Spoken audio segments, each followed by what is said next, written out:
These are the stories of Careblazers, the stories of husbands, wives, sons, and daughters whose world is forever changed since caring for their loved one with dementia. You'll hear stories of heartbreak. You'll hear stories of love. These stories are real, raw, and powerful. I hope these stories show you you're not alone, and I hope they give you some inspiration and help as you go through your caregiving journey. Elise, thank you so much for being here today and for being willing to share your story with other Careblazers. Take a minute to tell us a little bit about yourself and who you care for. Okay, well, first, thanks for having me. And I am currently caring for my husband with Alzheimer's. But in the past, I also cared for my mother who had vascular dementia and my father-in-law who had Parkinson's with dementia. And so really all those three journeys have overlapped. My mom's vascular dementia started after a stroke, so it was very sudden onset. And at about the same time that she had her stroke, my father-in-law started with Parkinson's and then progressed into dementia. And so I could talk for hours about that, but I'll move on to what's kind of happening now. But during that time when I was caring for my mom and my father-in-law, my husband started having troubles at work. He was a high school teacher, taught advanced math and computer science and Spanish. He would come home and say, gosh, I keep making mistakes and the kids are telling me I'm making mistakes. And so I just send them to the board to work out the problems for themselves. And he said, I don't feel like I'm a good teacher anymore and I want to retire. Well, I just thought he was, making it up, I guess, not being serious or just wanted to retire. So he retired in 2013. He was 54 years old. And I continued working and things were happening. He would be asking me the same question over and over, and I would just get so mad at him because he wasn't like listening to me, right? And he was doing our taxes. This was on into 2018. He was doing our taxes. And he came downstairs and said, Elise, I can't remember how to figure a percentage, right? So this is a man who, I used to call him calculator brain, because if I needed to add things up, I would just start naming off the numbers and he would add them all in his head. So that was like a big wake-up call. And then one day, he had a doctor's appointment in a city that's about 2 hours from where we live. And he was going to swing by where I work, pick me up. And he called me about 10 minutes before he got there, or was supposed to get there, and said, he said, I'm almost there. I'll be there in 10 minutes. Great. I was standing outside waiting, and he never showed up. So I started calling, and finally he stopped to get gas about an hour from where the doctor's office was. And I said, Mike, I was going to go to the doctor with you. And he was like, oh man, that's so good. He said, I didn't really want to go by myself. And so I knew just from his tone of voice, he had no idea that he was supposed to pick me up. And so I told him, yes, I will. I'll jump in my car and I'll be there. I'll be there not too long after you get there. And I just sobbed the whole way there because I knew what was coming. I knew at that moment that he was really sick, that something was really, really wrong. And so after that, we were able to, it took a couple months, but we're able to get in with some neurologists at a neurocognitive center in Houston. And he went through extensive testing, and he indeed had dementia. So here we are, a few years later, and still learning all I thought that since I'd taken care of my mom and my father-in-law, I was like, I got this. I'm good. I know what I'm doing. I've got the resources. And it's a whole different ballgame with a husband than with my mom. Totally different, emotional, and just the way it's presenting, the different dementia too. So yeah, absolutely. Now, when it sounds like you had that light bulb go off when he didn't remember he was supposed to pick you up. Right. Did the idea of dementia ever cross your mind before then, when he was having trouble with percentages and other things? The person when he couldn't do the percentage, that was like confusing, but still I didn't jump to dementia or to Alzheimer's at that point. I was just like, what's wrong? Get it together, you're a mathematician, do this. So yeah. And did he ever have any inkling or get concerned about possible dementia? When he couldn't do math. Yeah. And he still refers to it as like before, when I was smart and when I'm not smart. So he is very aware of his of some of his deficits. Very aware about his math skills, about his we built our own house, like bought a sawmill, cut the lumber, pounded it together. He ran a sawmill and could, had to figure fractions in his head on the fly. And so I think he's very aware of his inability to understand, shapes and lengths and solve building problems and things like that. So, yeah. Now he's pretty young to get a diagnosis. Yeah. He is. We're both 62 right now. And yes, so he is young. Was that hard? Was it difficult to actually get a diagnosis of dementia? No, because I've been through that with my mom, with her stroke. It took us a long time to get a doctor to even say the word dementia to us. I mean, things were happening that we didn't understand. And, we were frustrated with her. We thought she wasn't, trying hard enough at rehab. And it was just, she had massive brain damage and vascular dementia. And it, like I said, it took a long time for a doctor to even say that word to us. Right. And she was living at next door to my sister at the time. And she did a ton of research and, found good resources. And, I really credit her with solving a lot of those problems.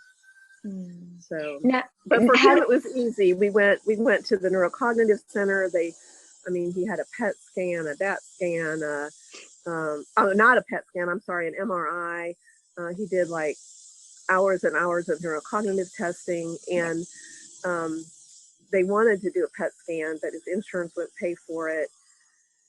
It took us a while to get him on disability, and so that Medicare would pay for a PET scan. And then by that time it was the pandemic, and he, at this point, he's just like, well, we know something's wrong, and I really don't want to go back to Houston and go through that testing. So we're not going to do that.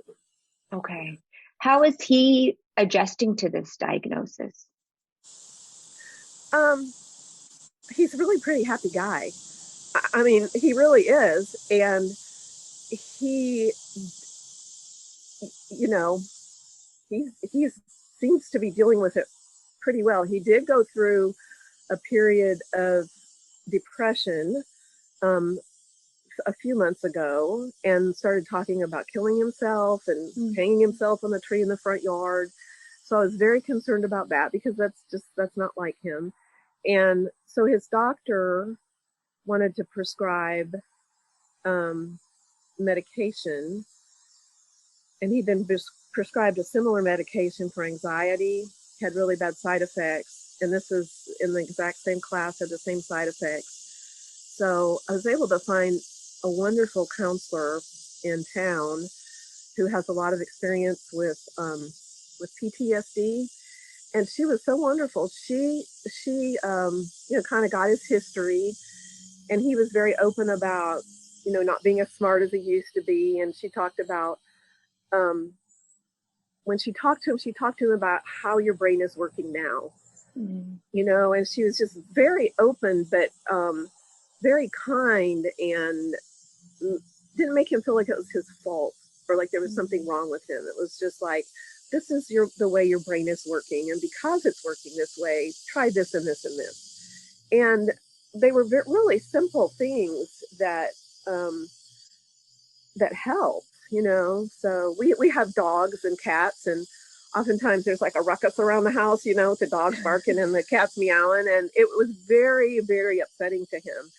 And she told him, you can't, if you're doing something that you enjoy, your brain can't be in that fight or flight mode. So she said, if the dogs start barking, do something that you like. He likes to juggle. So she said, pick up your, start juggling or play your guitar. And we did that like 3 or 4 times, and it doesn't bother him anymore. Like this morning, there was a ruckus, and he said, well, here they go again. It wasn't this like anxiety ridden, like panic attack about. So that was really helpful. And then that hasn't been a problem since, no thoughts of suicide. I mean, he's happy. He's very active, physically active and physically fit around the house. So. Oh, that's great. That's wonderful. Do you have any idea? Have you been given information in terms of like what stage of dementia he's in? I found Tam Cummings is one of my great resources. She's written a book called Untangling Alzheimer's, and she also on her website has a tool for staging, looking at behaviors. And so from looking at that, I think he's like early to mid stage 5 dementia. Yeah. Interesting. Yeah. And I'll make sure I link to her website in the description below. So if there's anybody watching who's like, I've never heard of this, what's going on, I'll put it in the description. So people can check it out. She's also done a lot of virtual webinars that have been recorded on the Art in Courts website. I just found those the other day, and those are very helpful too. Okay. Interesting. Yeah. Now, because you have experience with dementia through your mom and did you say your father-in-law or your father? Right. Yeah. Okay. Father-in-law. Father-in-law. Was there anything after you got this diagnosis of Alzheimer's for your husband, like anything that you did right away, just in terms of preparation for the future? Yes, you bet. We got our wills in order, the durable power of attorney, medical power of attorney, wrote down all of our passwords for our, whatever, all the accounts and everything that you need a password for. I did that. And I found a book that's called Now That I'm Dead, ... And it just has all the information about, finances and accounts and final wishes, and fill that sucker out for my kids. And I did a pre-planned funeral insurance thing for my husband as well. Mine was already done. So, I mean, my mom, and the reason I did that, I mean, it might sound kind of morbid, but my mom had everything planned out. She told me what music she wanted, what she wanted us to read at her memorial service. I mean, everything was planned to the T. And this was all before she, obviously before she got dementia. My father-in-law had absolutely no plans, no funeral arrangements. And the difference in caring for them was huge. And so I would like to follow my mom's lead and make it easier for my kids, when that all comes around. So I heard something recently. I was listening to a podcast of some sort, and it wasn't even on dementia or caregiving, but the person said, when you like plan for your death, it's actually a gift to your family. It's actually a gift to your children. It is huge. It was a huge thing that my mom did. Yeah, absolutely huge. And it was so awful. My father-in-law's body was sort of lost. Like literally, we didn't know where it was for almost 2 weeks. Wow. Before we got his ashes back. And when we got them, they handed us to us in a cardboard box, which it was devastating to me. I mean, I had my pets cremated, and they come in a little velvet bag, you know, and I Right. thought, this is not okay. And so I made sure that wasn't going to happen to my kids. Yeah, absolutely. No, that's super smart. And I think it's a really important takeaway that, I mean, Yeah. these are great things to do now for anybody, but like, Right. especially if these things are not done and you had just been given this diagnosis, like these are things to do. And you mentioned that book, Right. Now That I'm Dead. I'm going to look that up and I'll link Right. to it below Yeah. too. That's Okay. helpful. Yeah. And I feel, so Yeah. you're like, I could tell you're somebody who's done a lot of research, who's looking for a lot of resources, looking for a lot of help. So you've mentioned Tam Cummings, is that the right Right. name? Yes. And then you mentioned the book, Now That I'm Not Dead. Can you speak to any other resources or help that's really helped you along your journey so that I can provide those Absolutely. to Careblazers watching? So Tipa Snow is phenomenal, and I know many people have mentioned her. I was actually my sister was able to go to one of her workshops, and I was able to attend one of her workshops in Houston. She also has a whole video series that you can buy and tons of free stuff.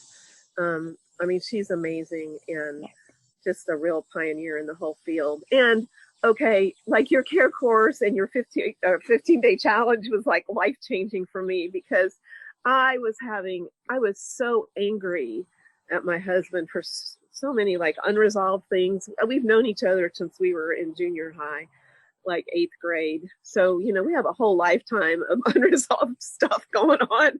And I realized that it will never be resolved now. And so I was carrying a lot of anger. And so your courses just really helped me reframe that and learn how to process an emotion, you know? Absolutely. Yeah. Awesome. So that's great. Yeah. I wanted to go back to, also, I've been able to have some conversations with my husband about, and I wanted to have them before we couldn't, about how do you want to be cared for? Yeah. You know, his dad was very difficult, really mean and aggressive, and had a lot of really violent behaviors. He was in and out of a couple psych hospitals, and so Mike has expressed, you know, oh my God, I hope I don't end up like my dad. And so we've had conversations about, what do you want? And he was like, well, there are a lot of good drugs out there. So, you know, basically, you know, treat me with medication and don't let me be like my dad. And at one point in the conversation, he said, you know, I'm not as smart as I used to be. He said, but I'm still human. And so I think that's a really good thing for everybody to remember when you're caring for this person who is not who they used to be, is that they're still a person. You know, that's so, there's still that humanity is still there. Absolutely. And that's such a good reminder, you know, because it's easy to get trapped into just like focusing on the disease and focusing on the weaknesses and deficits and things they're no longer able to do. And it's like, oh, they're still a human being and they still have human emotions and they can still feel. And absolutely. Yeah. Thank you for sharing that. Mm-hmm. Yeah. So at this point, in the caregiving journey, what would you say are some of the biggest challenges you're facing? Well, so I still struggle every day and use the tools that you gave me to deal with my emotions, you know, and so that I don't think will ever go away. I think that's ongoing.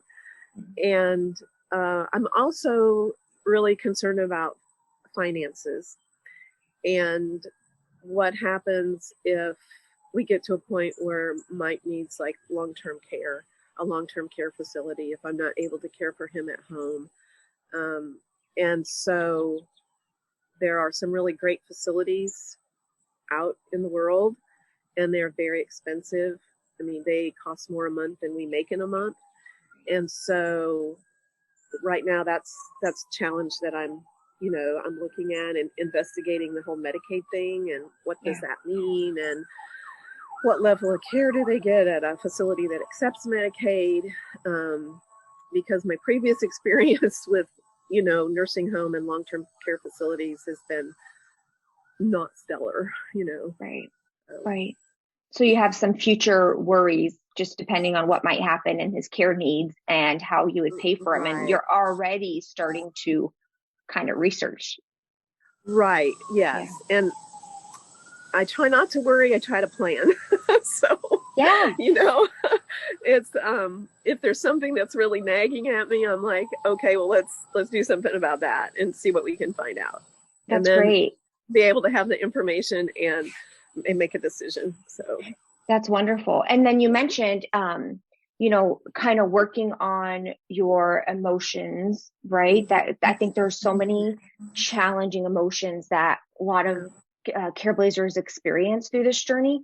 Is there anything off the top of your head, and I'm putting you on the spot, so if you can't think of it, say no. But is there anything off the top of your head that has been helpful for you to remember or to do or to practice when you are, because emotions are going to happen, right? They're not like, we're never going to be without emotion. Anything you can offer to maybe somebody who is watching and can't afford to join my care course or didn't join the 15-day challenge, anything that you find has been helpful? Absolutely. So breathe. First of all, take a huge deep breath, or 3 or 4 or 10, whatever it takes. Breathe before I try to breathe before I react. And sometimes I breathe and go for a walk, or breathe and you go to the other room or whatever. And then in one of the courses, you gave the analogy of your emotion being a beach ball. And if you're in the ocean, you try to shove that beach ball down, it's eventually going to pop up. And the farther you push it down, the higher it pops up. But if you just sit with the beach ball and let it float around, eventually it's going to float away. And I do that a lot. So I sit with my beach ball emotions while I'm breathing or walking. And then I go to what you taught us about the situation is neutral. What you think about the situation is what causes your feelings. So recently I had, this, and that doesn't, and eventually you get to a feeling that you can live with, right? And it doesn't happen just like immediately. Sometimes it takes a day or an hour or 3 days. I don't know. It takes a long time. And so, but that's seriously the process that I go through often, sometimes many times a day. I just had an experience 2 days ago. Mike was looking for some important papers that are important to him. He's like some songs that he has written, and he started writing his life story, and he was looking for these papers, and he had put them on the shelf, and so I showed him where they were, and he accused me of throwing them away. This is a stage 5 behavior, by the way. And so so eventually, I showed him where they were, and he accused me of hiding them from him. And I said, well, I was just really glad I could help you. Here they are. Well, he turns around and hides them again. And I noticed they weren't on the shelf where they were. And I said, well, honey, do you want to tell me where they are? And then I can help you find them again if, we forget where they are. No. I was just like, well, okay then, but I knew that it was a disease. And like, my initial thought was, well, the one person in the world who loves you more than anybody else, and you're not going to trust me to tell you where, tell me where something is. And I was just angry and upset, and went through that process, and it was like, well, yeah, there's brain damage. It's the disease. This is a typical behavior. It's not anything to do with me. So anyhow. Yeah.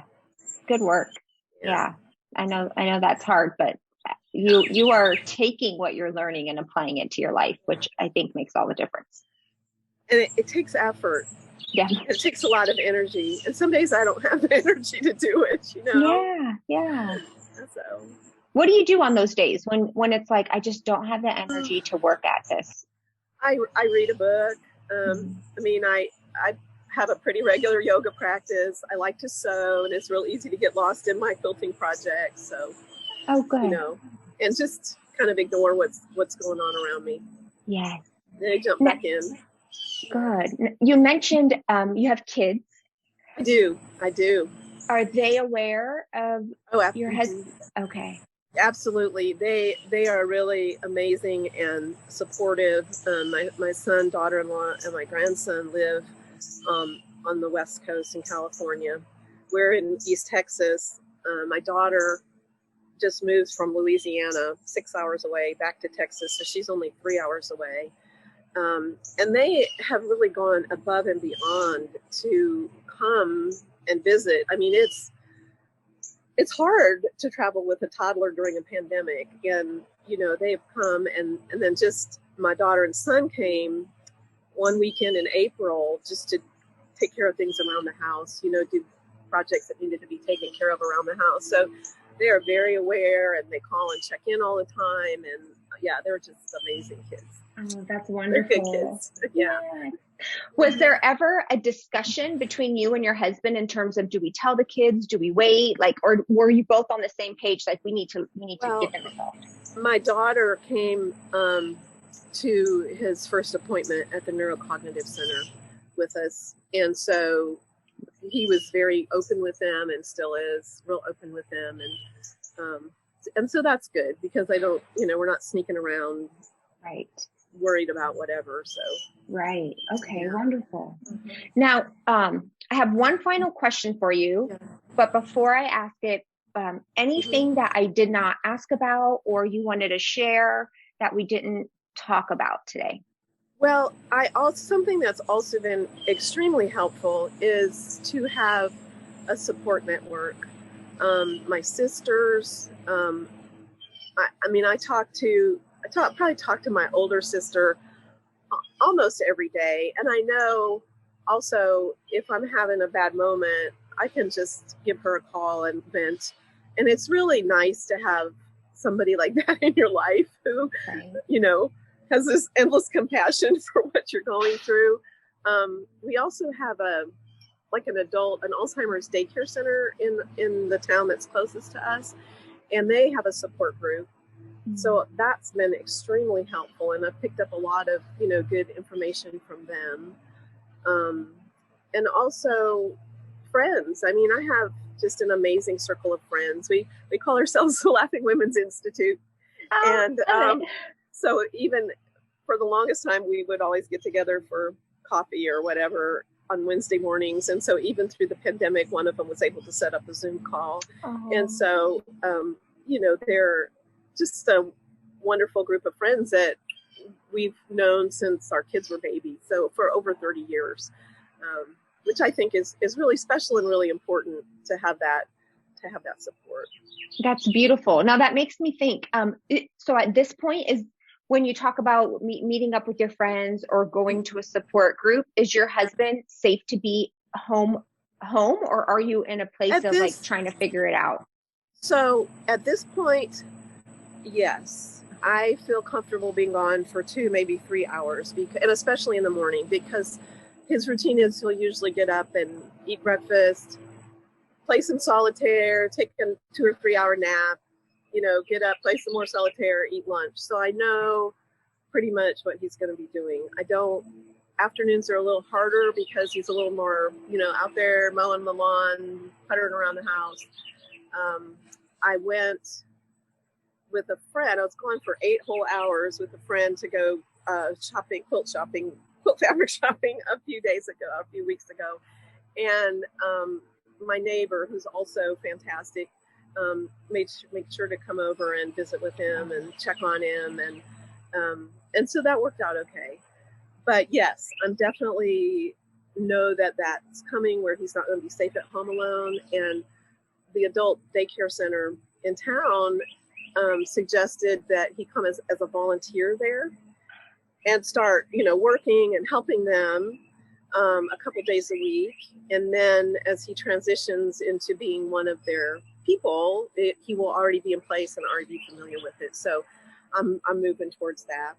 That's wonderful. So has he done that already? Like gone there to volunteer? No. Okay. I got the paperwork last week, and they have a big Christmas bazaar every year. So I'm thinking that, and that's in November, and I'm thinking that we'll go there together, maybe even a couple times before, and go together, and then, just transition to leaving him. It's 4 hours. It's from 10 to 2, and it would be, I'd be able to run errands and do things in town without having to worry about what he's doing at home. Right. That's a beautiful strategy, and kudos to that center for suggesting that idea and being willing to do that. That's wonderful. They are just top-notch, wonderful people. Great. That's great to hear. Awesome. All right. So Elise, before we end, I'm wondering, what would you your biggest piece of advice for a Careblazer watching who's in the situation of caring for a loved one with dementia? Like, what would you recommend to them? What words do you have for them? Well, self-care is no joke. It's like super, super important. I feel like I missed that piece with my mom, and I'm really working hard on it with my husband. It's hard for me to ask for help. It's like I want to save up all my asks for like when I really need it, when things are really desperate. And so I'm working on asking for help and really taking care of myself. And one thing that stuck with me from I don't know, it's a little seminar that my sister and I went to when my mom was sick. The last slide said, it's better to be kind than to be right. And so that's it in a nutshell. Be kind to yourself, kind to your person. So absolutely. Yeah, that's so important. And I think most Careblazers have no problem being kind to their loved one, being kind to everybody around them. I think there's a lot of work to be done for being kind to themselves. Absolutely. That's the hardest part. Yeah, totally. So thank you, Elise, so much for being here and for sharing your story with all the Careblazers. You're so welcome. Thanks for having me. You're welcome. All right, don't hang up. Let me stop recording.